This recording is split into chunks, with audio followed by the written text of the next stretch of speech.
K9용 국산 엔진이 완성, 해외 수출에서 독일 풀이를 달성하다. 일본 밀리터리 전문 매체 항공만능론에 올라온 기사와 댓글 반응 번역입니다.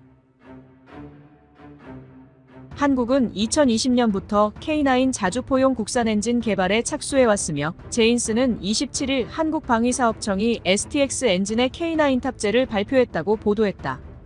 이에 따라 K9 자주포는 해외 수출에 있어 독일 풀이를 달성하게 되었으며 이러한 성과는 주로 중동 지역의 고객 확대에 긍정적인 영향을 미칠 것으로 보인다.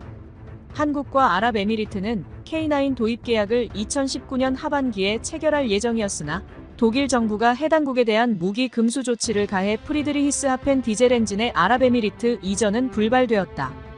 이러한 경험을 바탕으로 한국 정부는 방산 장비에 포함된 기술 부품의 국산화를 계획하였고 그 첫 번째 사업으로 방위사업청과 산업통상자원부는 2020년 9월 K9용 엔진 국산화 사업을 발표했다.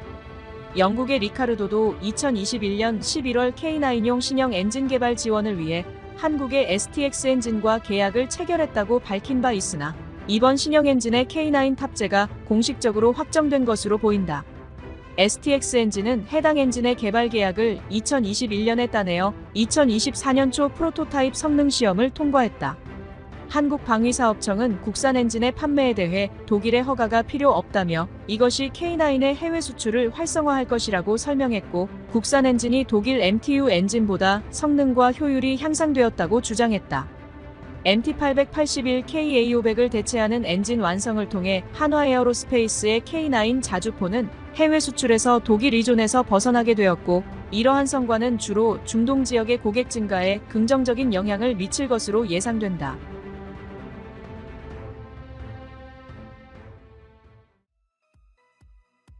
한국은 대단하네. 굉장한 속도로 다양한 산업이 성장하고 있는 이미지야. 이제는 찍소리도 못하겠네. 한국은 정말 저로줘야. 한국인의 향상심은 대단해. 일본인도 본받아야 한다. 한국은 최근 몇 년 동안 대약진했군. 일본과 마찬가지로 심장은 외부에 쥐고 있으니까 이렇게 계속 성장하다 보면 망가질 것 같지만 그 외부에 쥐고 있었던 것 중 하나를 내재화에 성공했다는 이야기야. 차근차근 기술 독립을 향해 나아가고 있다는 거야. 이번에는 그 성과 중 하나가 공개된 것일 뿐이지. 자주포계의 베스트셀러가 되려나. 암튼 싸고 많으면 좋은 무기지. 즉 이스라엘과 대립하고 있는 중동 국가에 판매할 수 있게 되었다는 건가. 이 엔진 개발의 계기는 아랍에미리트로의 수출 장애를 제거하기 위한 것이니 우선은 아랍에미리트로의 수출일 거야. 터키에 그 파워팩이 먼저 갈 것 같아. 걸프에 부유한 국가들과 이라크겠지. 하지만 이라크는 알타이인가? 하긴 일본에서는 중동에는 팔지 않겠지. 일본이 만든 무기로 사람을 이라고 부를 것이고 분쟁이 일어나고 있는 곳이라면 죽음의 상인이라고 불릴 거야. 기업들도 힘을 주고 싶지 않겠지. K2 전차가 아니라 K9을 위한 것이라고 해도 엔진의 국산화에 성공했다는 것은 상당히 대단하네요. 육군의 규모가 크기 때문에 묵묵히 개발을 계속해온 것은 칭찬할 만하죠.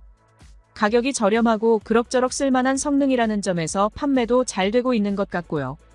여기서 대출력화해서 K2로 가는 부분은 다시 난이도가 급상승하겠지만 이대로라면 언젠가는 달성할 수 있을 것 같습니다.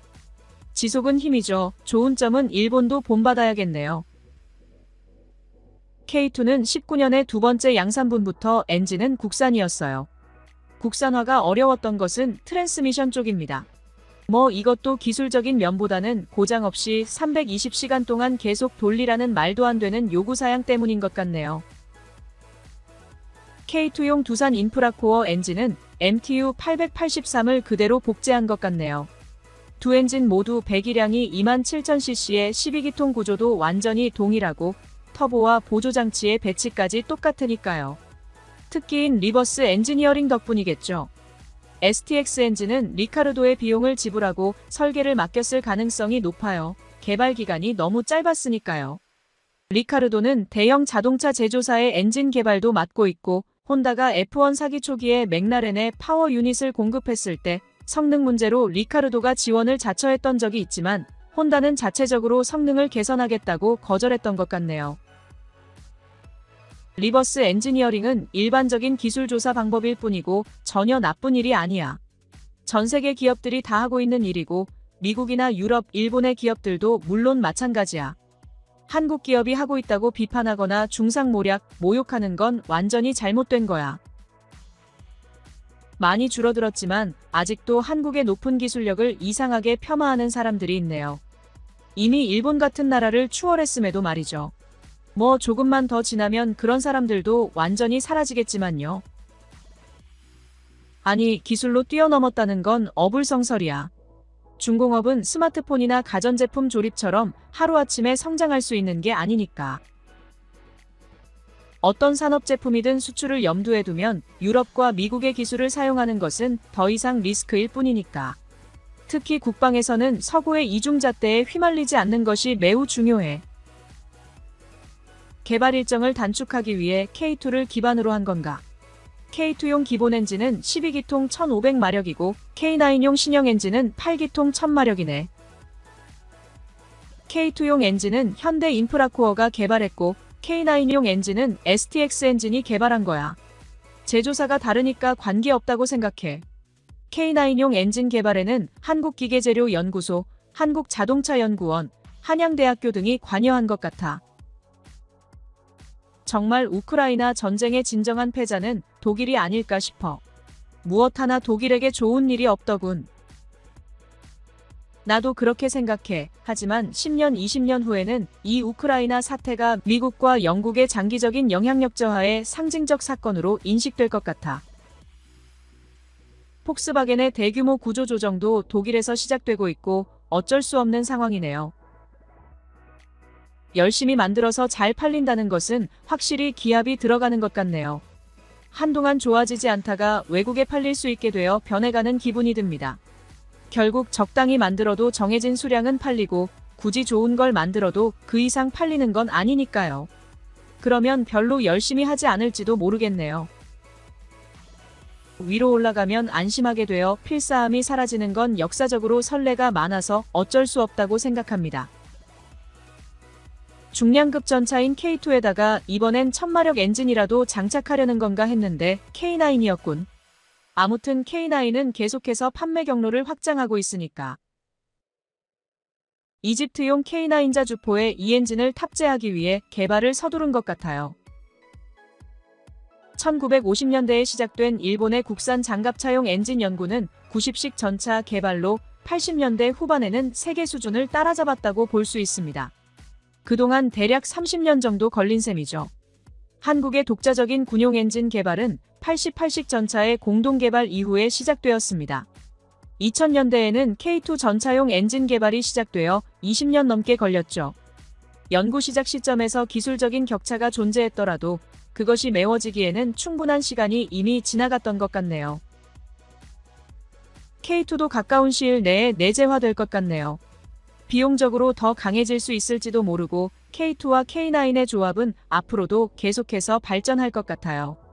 그나저나 일본과 마찬가지로 미국의 속국이면서도 팔릴 곳이면 어디든지 파는 점은 대단하네요.